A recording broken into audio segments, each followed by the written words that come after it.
going to change that around. So there are really proactive ways that we can learn to be responding in a world that can be very reactive. Watching how much TV. How much TV do you watch? How much are you getting infiltrated all the time with stimulus? I mentioned earlier that we live in the attention deficit, pseudo-attention deficit disorder. There is so much going on around us, and there's so much that we don't see that we walk into. It's our senses. Many times people work from up here. Their body's 40 blocks away from their head.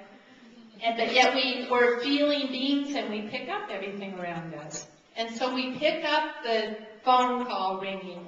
We pick up the phone that's ringing. We pick up the person across the street who we don't trust. We get between 60 and 80,000 thoughts per day.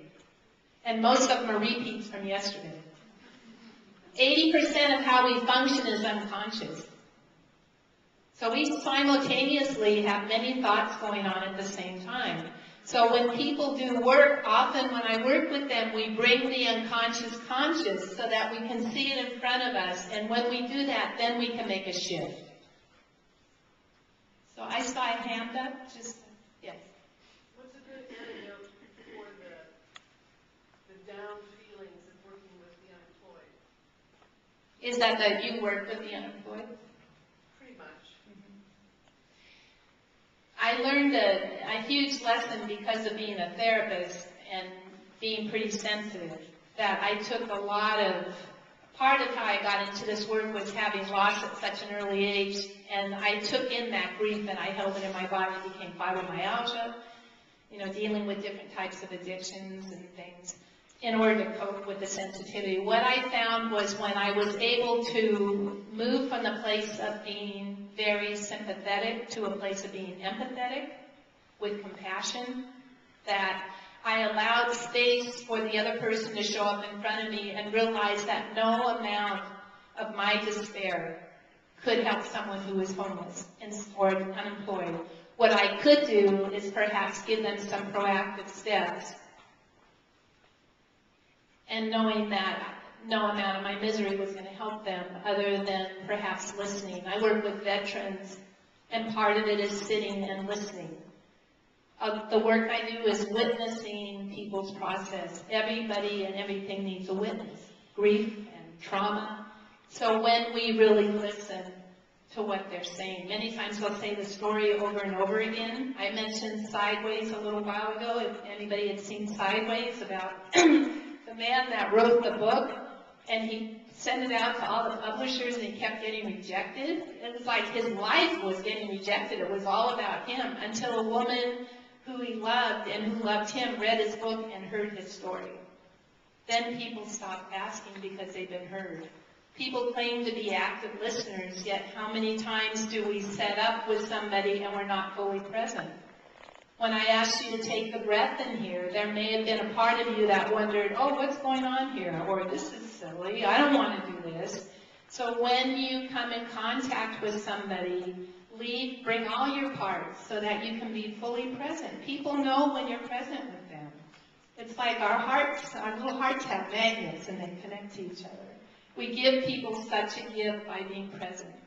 When you slow down in your life and you're present in everything that you do, which is hard to do, to be present all the time. When you catch yourself is when we're present. Is when we can start making this world into a gentler place. A lot of shadow stuff is coming up. We're seeing a lot of pain. We're seeing a lot of misery. Not only do we get, because of the internet and the news, not only do we get what's going on here, some of the stories that were told in here were very heartfelt.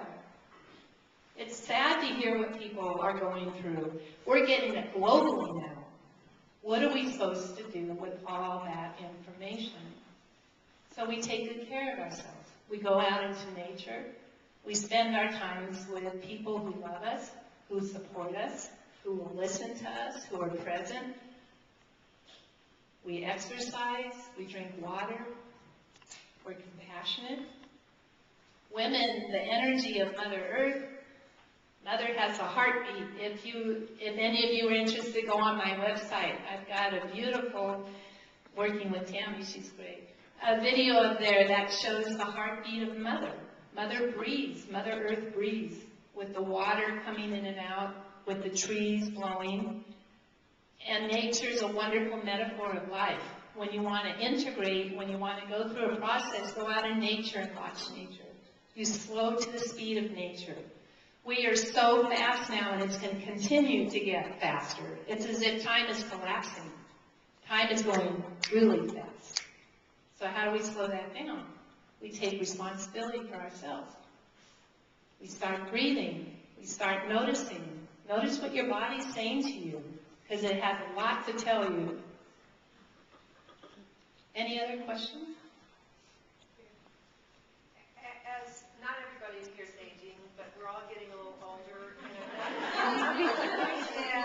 I will always tell you my age. I just will not tell you how much I weigh. Anyway, but what I'm noticing is not just with me, but there are a lot of little illnesses or medical conditions that are kind of creeping up and go, oh, it's just age. I kind of don't want to buy into that. So can you speak to that, please?